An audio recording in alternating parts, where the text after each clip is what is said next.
RC Media date 5 to 6 September 2018 le Pojabong Churchanpura Pineapple Festival ke manadinga atung jam thu neo phali het nong diu kata sanin holina neo phana ne ute kai nei le 01 to sabong ABC member kahin Pineapple Festival Committee he working chairman tu he Pineapple hi kumaku na 1947 kuma he ipu song ku hin silchara para len na an ko ama sian ko chutun dia he para mi ten tu am ti he so an lo le so ko wina ko CBS again who embracing honorable chief minister Manipur ama he pangdinga ko cha sa nong ta na hong ding na Pineapple Festival he farmers day to Lamsung di dia tu mak kami tu है.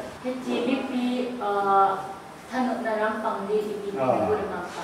Pineapple Farmer Award हमने, लाचर ड्रूप हमने. Pineapple Queen Contest, listening artist मीगु मणिपुरा, हेथी सी अफाव सी अमाव yang हम punya tu saya tahu. Jadi ta अमाव तो mak kami. Pineapple eating competition हम punya. Akhirnya tu Pineapple Festival ke mana dinga ada yang nak pergi zong le hijau tahun. Invitation ada yang nunggu. Manipur semua BP seng. Si media mangsa ham bisa he invitation ada ya ki main lang. Si Pineapple Festival tarikh ngal tarikh bu liko kusa bungwang ko muna unding hin Pineapple Festival on behalf of committee minin Manipur semua umjau se ajak pacen. Tepat Pineapple Festival Committee minin aware mungha si diwen kantian nahi we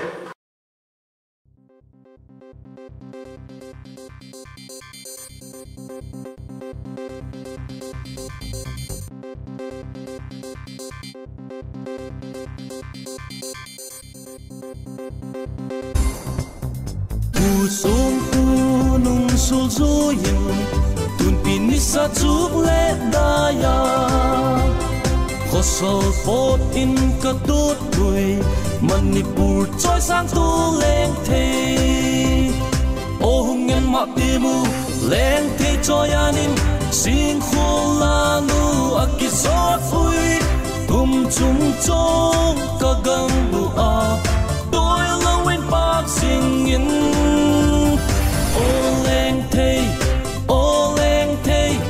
Thei cheng lap a leng lim chung chong Tum chung chong